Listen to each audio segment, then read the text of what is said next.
রসুল যে মজলিসের মধ্যমণি, সেই মজলিসের যারা শ্রোতা তাদের তো আরো একটা নাম আছে। কি নাম? সাহাবী। রসুল বলতেন গায়ে গায়ে বসতে, জায়গা খালি করতে, যারা দাঁড়িয়ে আছে তাদের বসতে দিতে, কিন্তু মানুষ নড়ত না। পরক্ষণেই প্রমাণিত হলো মজলিসের ভিতরে এবং বাইরে অধিকাংশ মানুষ তাদের উদ্দেশ্য এই ছিল যে চলো গোলয়ে কিছু দাঁড়িয়ে থাকবো আর ভিতরে হাত পা খুলে বসে থাকবো, বেশি লোক যেন ওখানে বসে মুহাম্মাদের কথা শোনার সুযোগ না পায়। এরা কারা? কথা বলেন। মুনাফিক। আমি একদম বলছি না যে আজকের আমার এই মজলিসে বসার জায়গা নেই, জায়গা ঠাসাঠাসি হলে নিশ্চয় ডেকে নিতাম, যথেষ্ট জায়গা এখনো খালি আছে। কিন্তু মূলত আয়াত যেটা আমি বোঝাতে চাচ্ছি যে নবীর মজলিসে বসেছে, নবী তাদেরকে বলছেন একটু গায়ে গায়ে বসো, আরো 5টা মানুষ এসে বসতে জায়গা দাও, ওরা নড়তো না। নবী বলতেন তোমরা দাঁড়িয়ে আছো এখানে বসে পড়ো, অন্যকে বসতে জায়গা দাও, ওরা নড়তো না। ওদের লক্ষ্য উদ্দেশ্য ছিল চল আমরা গিয়ে পুরো জায়গা দখল করে থাকবো, যেন বেশি লোক মুহাম্মাদের কথা শোনার সুযোগ না পায়। তাহলে এরাও কিন্তু সেই নবীর মজলিসেই ছিল, কিন্তু এদের উদ্দেশ্য কি ছিল? নবীর কথা শোনার উদ্দেশ্য যে আমরা তো শুনবো না, আর অন্যেরা যাতে শোনার সুযোগ না পায় সে ব্যবস্থাটা আমরা করব। তো প্রিয় রাসূল তখন চেনা জানা কিছু মানুষকে ডেকে বললেন তোমরা আমার কাছাকাছি এসো। এরা আবার সেখানে পিন মারলে যে দেখেছো আমরা রোজ রোজ এখানে আসি, আমাদের বলো মোহাম্মদ দেখে কখনো কাছে নেয় না, সেই অমুক অমুক অমুক অমুক তাদেরকে নিজের কাছে ডেকে নিয়েছে। ওখানেও একটা, এটা কি বলে, পিন মারামারি না কাঠি মারামারি? কাঠি মারা। কিন্তু কোরআনের ভাষায় আল্লাহ বললেন ইয়ারফাইল্লাহুল্লাযীনা আমানু, ঈমান আনার কারণে মানুষ মুমিন হয়, আল্লাহর উপরে ভরসাশীল হন, ইসলাম কোরআন শরীয়ত কোরআনের প্রতি আত্মবিশ্বাসী হন। কিন্তু তাকে যদি মর্যাদার জায়গা দখল করতে হয়, উতুল ইলমা দারাজাত, তাহলে অধিক পরিমাণ জ্ঞান অর্জন করতে হবে, তবেই কিন্তু ঈমানদার ব্যক্তিরা প্রকৃত অর্থে সম্মানের জায়গা পাবেন। বলুন সুবহানাল্লাহ। আসলে মজলিসে যত মানুষ ছিলেন, যদি খোলা চোখে বলতে হয় তাহলে সবাই নবীর সাহাবী, আর যদি একটু গভীরে ঢুকে বলতে হয় তাহলে বলতে হবে নবীর কথা শুনে যারা অন্যের বসার জায়গা দিতে কৃপণতা করেছে এরা হলো মুনাফিক। আরো গভীরভাবে যদি দেখতে হয় তাহলে মুনাফিকদের বাদ দিলে যে কটা আল্লাহওয়ালা ইমানদার সাহাবী আছেন, এই সাহাবীদের ভিতরে যারা অধিক পরিমাণ যোগ্য, রাসূলুল্লাহ তাদেরকে নিজের কাছে ডেকে তাদের মর্যাদাকে আরো বাড়িয়ে দিলেন। কোরআনের আয়াত ঠিক এই কথাটাই বলে, ইয়ারফাইল্লাহুল্লাযীনা আমানু, সেই সমস্ত ইমানদার ব্যক্তি যারা আল্লাহকে এক বলে, মুহাম্মদ সাল্লাল্লাহু আলাইহি ওয়াসাল্লামকে রাসূল বলে যারা বিশ্বাস করেছেন, আল্লাযীনা উতুল ইলমা দারাজাত, ওরা যত লেখাপড়া শিখবে তত বেশি আমি আল্লাহ ওদের মর্যাদাকে বৃদ্ধি করে দেব। একটু সবাই মিলে বলেন সুবহানাল্লাহ। রাসূলুল্লাহর মজলিসে আমি একদম খুব ভিতর থেকে বলছি, রাসূলের মজলিসে কিছু মুনাফিক ছিল যারা বড় বড় জায়গা নিয়ে বসে থাকতো যাতে আর কেউ বসতে সুযোগ না পায়। আমাদের মজলিসে ওই ধরনের মুনাফিক এক পিসও আছে আমি তা বিশ্বাস করি না, এক পিসও আছে আমি তা বিশ্বাস করি না। কিন্তু এত জায়গা থাকার পরেও যে লোকগুলো না বসে দাঁড়ায় শুধু ক্যাম করে, ঈদের কারণটা কি আমি কোনো তফসিরের ব্যাখ্যা খুঁজে পাইনি, আরে শানে নুজুলও পাইনি। আচ্ছা ভাই, তোমরা যারা দাঁড়িয়ে আছো, হয় হেঁটোর দোষ, নাই কোমরের দোষ, নাই বাড়ি চাষি বলে দিয়েছে ওখানকে যেন বসো না, কিছু একটা ব্যাপার স্যাপার আছে। আর না হলে হয়তো প্যান একটু দুর্বল আছে, বসলে যদি পাছা ফেটে যায় সেও একটা যন্ত্রণা হতেও পারে। এই নাম কি কোনো জ্বালা যন্ত্রণা আছে?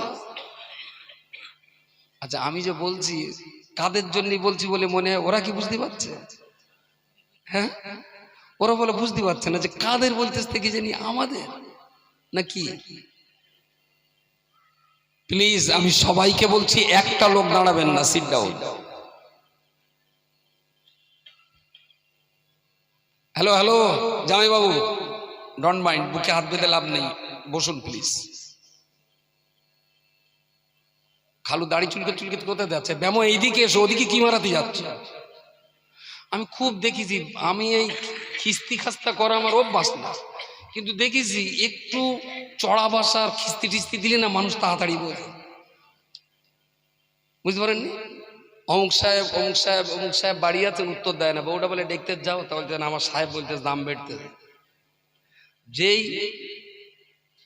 শালা কয়েকার দেবেন সঙ্গে সঙ্গে বাইরে কি বলতো ভাই, আসলে এটা কি বাঙালির একটু স্বভাব হয়ে গেল যে ভদ্র ভাষা বোঝে কেউ?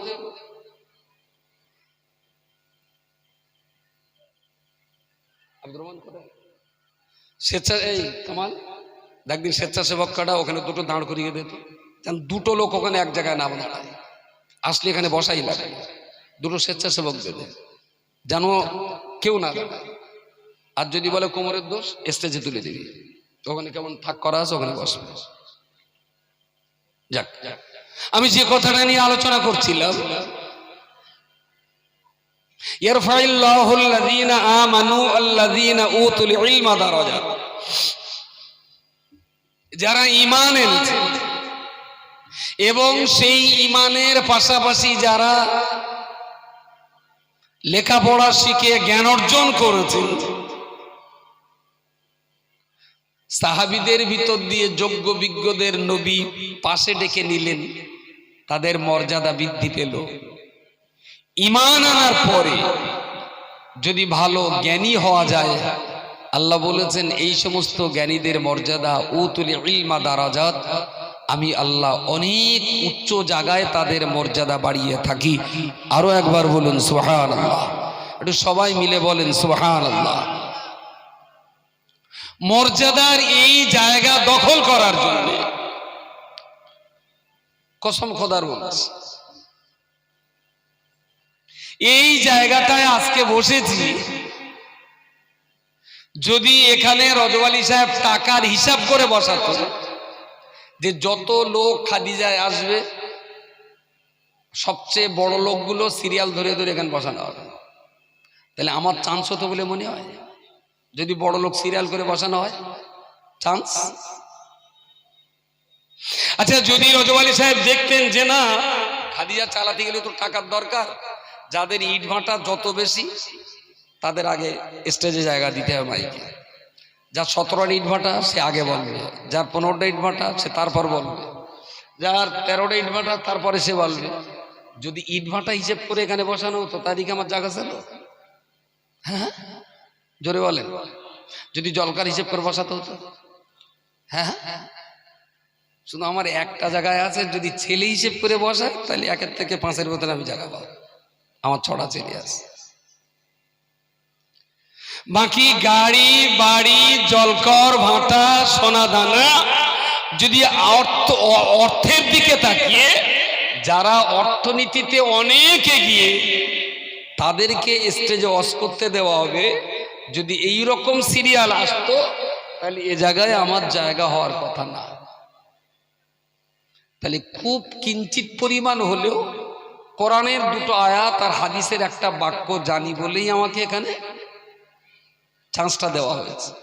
তাহলে আপাতত এই 1 ঘন্টা টাইম আপনাদের চেয়ে আমার একটু দাম বেশি না? একটু মর্যাদায় আমি বেশি, দাম বলতে মর্যাদা। আবার আমি অস্বীকার করব না, এই চটে এমনও মানুষ বসে আছে তারাও এমন কিছু জ্ঞান রাখেন যে জ্ঞানটা আবার আমার নেই। হতেও পারে, অসম্ভব মোটেই নয়। স্থানকাল পাত্র ভেদে আমিও আবার সুযোগ পেলে নিচে বসে তাদের কোপরে দিয়ে সে গান তাদের কাছ থেকে আমিও নিতে রাজি আছি। প্রিয় শ্রোতা মণ্ডলী,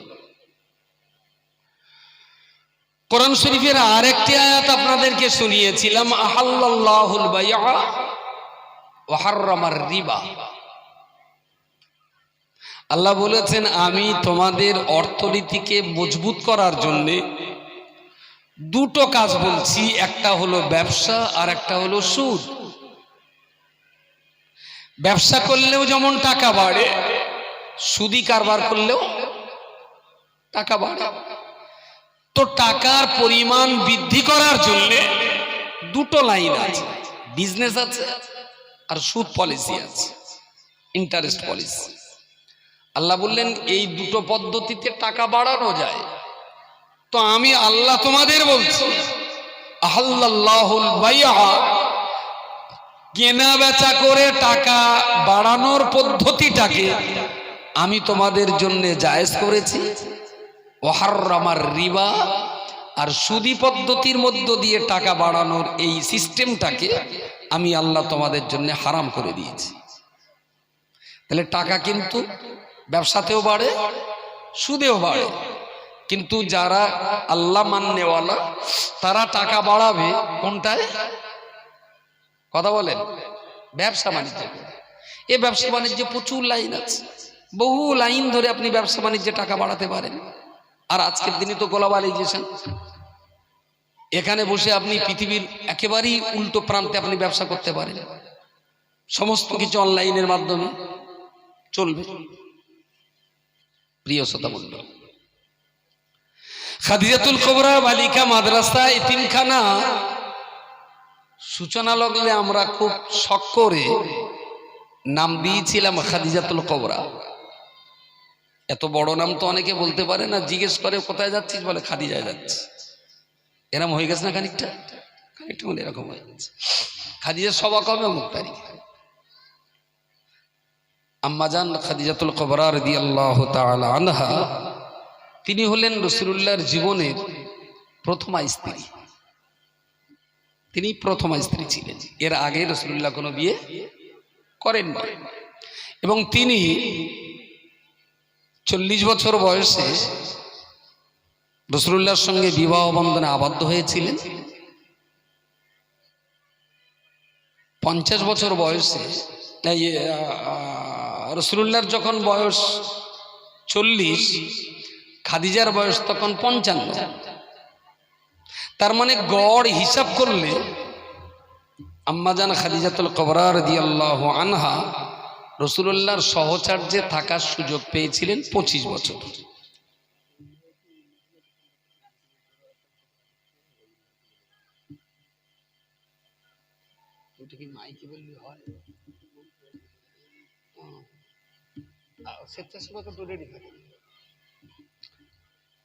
রাস্তায়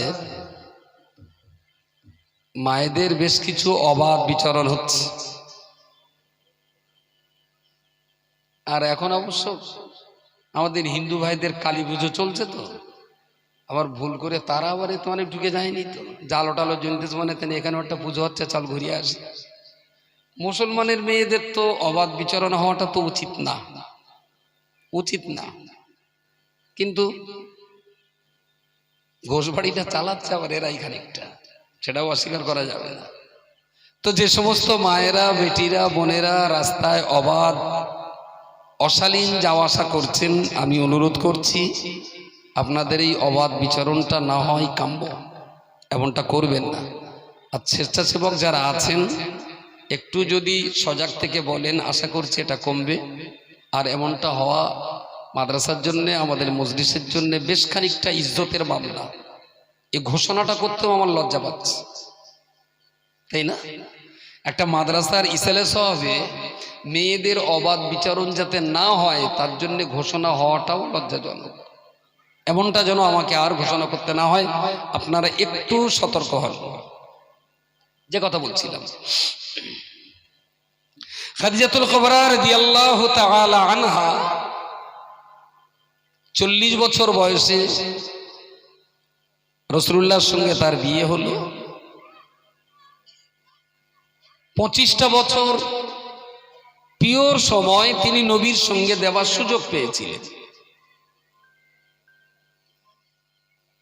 এই মহিলাটার আর একটা নাম ছিল তাহেরা, আমরা যেটাকে বলি পবিত্র, উনি তাই ছিলেন। জাহিলিয়াত যুগেও কখনো তিনি জেনা বেবিচার, মদ জুয়া, মারামারি, খুন খারাপি, কাটাকাটি এই ধরনের কোনো কাজে কখনো তিনি সহযোগিতা করেননি, নিজেও করেননি। কিন্তু একটা জিনিস বারবার আমার মনে হয়,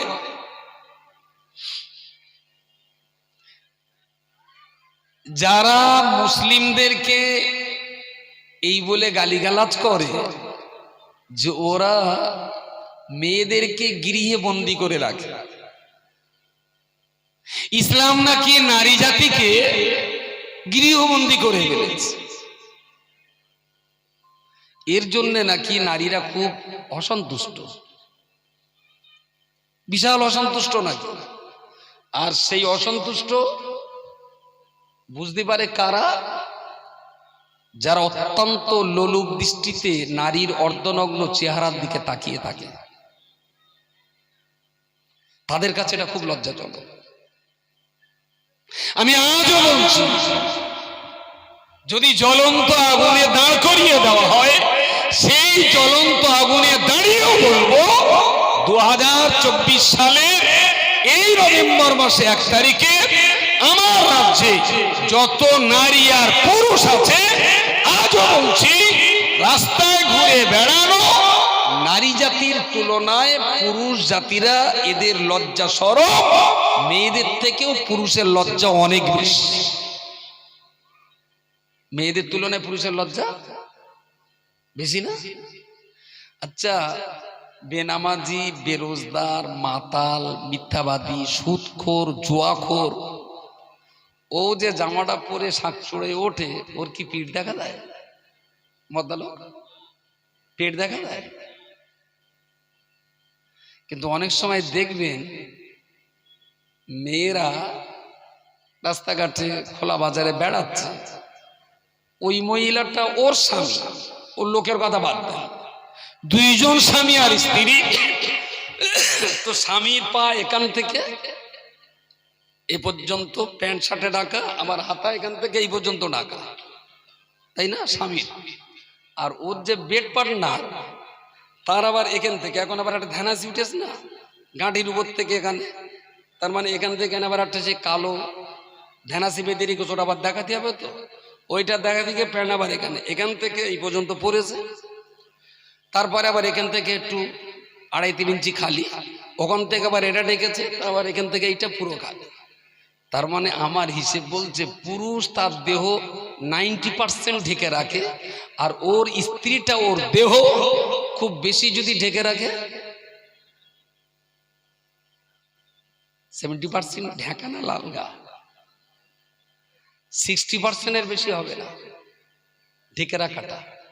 তো যদি আজকের দিনে দাঁড়িয়ে কেউ যদি বলে নারীর চাইতে পুরুষের লজ্জা বেশি, আমি একদম অবাক হব না। সত্যি পুরুষের লজ্জা বেশি। আমার যদি কেউ বলে হুজুর জামাতুল দিন তুমি ভুড়ি দেখবো,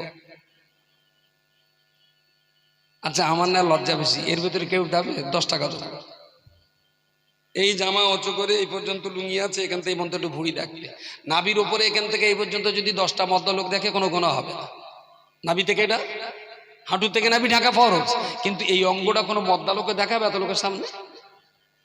হ্যাঁ, তাহলে রাস্তাতে যারা মহিলা অথচ পুরুষ যতটা ঢেকেছে ও ততটাও ঢেকে, এরা আসলে মেয়ে না মদ্দা, হিজড়ে না জাত না অজাত, এরা চেনাও যায় না।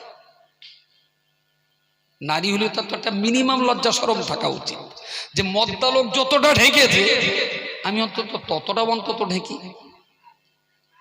সেটাও না। আম্মা জান খাদিজাতুল কুবরা রাদিয়াল্লাহু তাআলা আনহা ওই কঠিন অন্ধকার অজ্ঞতার যুগের মাঝখানে মা খাদিজাতুল কুবরার দেহ মক্কার মানুষেরা দেখতে পেতেন না। তিনি বাকায়দা অত্যন্ত সাবলীল সভ্য পোশাক পরতেন এবং সঙ্গে এটাও তো বলতে পারি মা খাদিজাতুল কুবরা तमाम দুনিয়াকে তাক লাগিয়ে বলা যেতে পারে ইয়ামান কিংবা সিরিয়া, দামেস্ক কিংবা রোম, এই দুনিয়ার প্রায় অর্ধেকটা রাজ্য জুড়ে আম্মা জান খাদিজাতুল কুবরা তিনি একজন মহিলা, তিনি একজন নারী।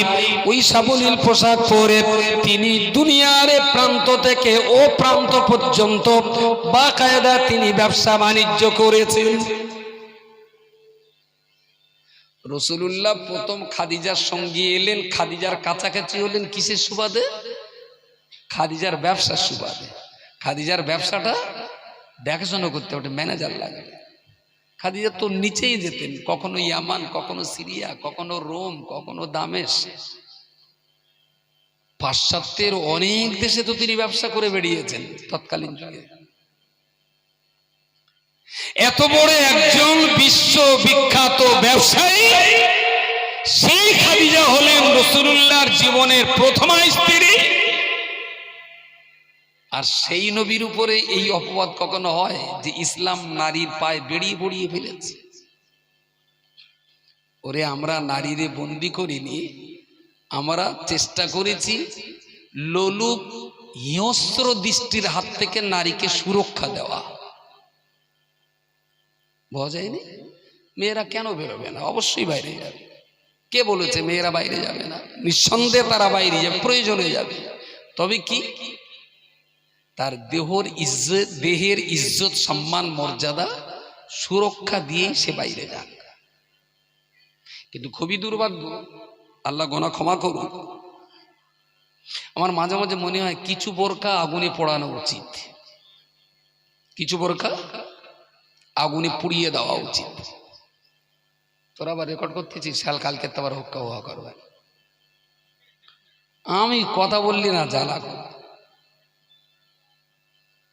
আসলে যে বোরকা ইসলাম নারীকে বলল তুমি এমন ভাবে তোমার দেহটাকে হিজাব আবৃত করো যেন তোমার দেহের কোনো অংশ পোশাকের উপর দিয়ে অনুমান করা না যায়, তুমি এই রকম পোশাক পরো। কিন্তু ইসলামের নামে আজকাল কোম্পানিগুলো এমন বোরকা তৈরি করছে, ওই মেয়েটা যদি বিনা বোরকায় যেত হয়তো 5টা লোকে দেখতো। বোরকা এমন ভাবে বোরকা পরে যাচ্ছে 5, 10কে 50টা লোক দেখছে। ইসলাম কি এই জন্য বোরকা এনেছে? বোরকা আপনাদেরও সতর্ক হওয়া উচিত, যেন আপনার বাড়িতেও যেন কখন এই বোরকা জায়গা না পায়। বোরকায় আবার ডিজাইন, আরে বাপরে বাপ, গলার এখান থেকে পা পর্যন্ত একটা ডিজাইন, হাতের এখান থেকে একটা হাইব্রিড মাগুর মাছ পেনা তার একটা ডিজাইন, ইহাতেও একটা ডিজাইন। আর ও কি বোরকা? বোরকায় আবার ডিজাইন। আবার সে বোরকা প্রায় বলা যেতে পারে স্ক্রিন টাচ, কঠিন হারাম। বোরকার নামে এক বেলিল না পড়া চলছে একটা অংশের ভিতরে, এটা হওয়া কখনো উচিত না। খাদিজাতুল কুবরা রাদিয়াল্লাহু আনহা তৎকালীন যুগের একজন বলা যেতে পারে আন্তর্জাতিক মানের ব্যবসায়ী মহিলা ছিলেন, খুব আন্তর্জাতিক মানের ব্যবসায়ী। রাসূলুল্লাহর সঙ্গে তার বিবাহ বন্ধনে আবদ্ধ হলেন রাসূল। রাসূলুল্লাহ তো ইচ্ছা করলে খাদিজার গালে নাকাল দিতে পারতেন যে আপনার আর ব্যবসা করা হবে না। ব্যবসা করা কই, রাসূল তো ব্যবসা আটকাননি। খাদিজার সঙ্গে সমানে তাল মিলিয়ে রাসূলুল্লাহ তো ব্যবসা করলেন। আপনার বাড়ির গিন্নি একটু ব্যবসা করে ছোটখাটো, হ্যাঁ? আরে জগৎ জননী আম্মাজি খাদিজাতুল কুবরা তিনি যদি এত বড় ব্যবসায়ী হতে পারেন, ইজ্জত বাঁচিয়ে, সম্ভ্রম বাঁচিয়ে, সম্ভ্রান্ততা রক্ষা করে, আপনার মেয়েটা, আপনার ভাবি, আপনার স্ত্রী, আপনার মা ব্যবসা করতেই পারে। মক্কায় তো হজে গেছেন, ওমরায় গেছেন, ফুটপাতের দোকানদার 90% মহিলা, 90%। যদিও সেখানে ইজ্জতের খানিকটা গ্যারান্টি আছে, কোনো অসুবিধা নেই। প্রিয় শ্রোতা মণ্ডলী, মনে রাখুন, আমি আপনাকে বলতে চাইছি জগৎ জননী আম্মাজি খাদিজাতুল কুবরা রাদিয়াল্লাহু তাআলা আনহা রাসূলুল্লাহর সংস্পর্শে যখন আসলেন, বিশ্বনবী আমার খাদিজার ব্যবসা নিয়ে ইয়ামানের উপর দিয়ে সিরিয়াতে বাণিজ্য কাফেলা নিয়ে গেলেন। সিরিয়াতে তিনি বাণিজ্য করলেন, মক্কার মাল যা কিনেছিলেন সিরিয়াতে বিক্রি করলেন, আবার সিরিয়া থেকে মাল কিনে মক্কায় তিনি ইম্পোর্ট করেছেন। এই মালগুলো মক্কা মুকাররমায় বিক্রি করে সমস্ত হিসাব পত্রগুলোকে একটার পর একটা খাদিজাকে একটার পর একটা বুঝিয়ে দিলেন, সমস্ত কিছু বুঝিয়ে দিলেন। খাদিজা রাদিয়াল্লাহু তাআলা আনহা নবী পাকের হিসাব বোঝানোর পরিস্থিতি, হিসাব বুঝে দেওয়ার সিস্টেম দেখে এত সন্তুষ্ট হলেন, প্রথমবারেতেই প্রথম চালানের প্রথম হিসাব পাওয়ার পরেতেই খাদিজা রাসূলুল্লাহকে বললেন, মুহাম্মদ, যে সুন্দর হিসেব তুমি আমাকে বুঝে দিয়েছ, যতদিন তুমি বাঁচবে আমার ব্যবসা তোমাকেই দেখতে হবে, আর যতদিন তুমি আমার ব্যবসা দেখবে আজ থেকে আর কোনোদিন তোমাকে হিসাব দিতে হবে না। একটু জোরে বলবেন সুবহানাল্লাহ। যতদিন বাঁচবে আমার ব্যবসায় দেখতে হবে, আর আজকেই প্রথম হিসাব, আর আজকেই শেষ হিসাব, আর কোনোদিন হিসাব দিতে হবে। মোহাম্মদের মাইনে কত হবে? কাজ করছে খাদিজার বাড়িতে, কি কি বলবো, রসুল তো খাদিজার ব্যবসা চাকরি করতে এসছে, তাহলে কি পাবে? মাইনে, অনারিয়াম স্যালারি। খাদিজা বললেন, তোমার কোনো বেতন ধার্য থাকবে না, সংসার চালাতে যা লাগে আমার ব্যবসার থেকে সবটাই তুমি নেবে। সুবহানাল্লাহ বলেন। কিসের কারণে? কিসের কারণে? সততার কারণে, আদর্শের কারণে, নীতি নৈতিকতার কারণে। বললেন, তোমার কোনো মাসিক মাইনে থাকবে না, এতদিন যা ছিল ছিল। হিসাব দেখার পর খাদিজা বললেন, আজ থেকে আর মাসিক মাইনে থাকবে না, তোমার যা যখন লাগবে ব্যবসা থেকে নিয়ে নেবে।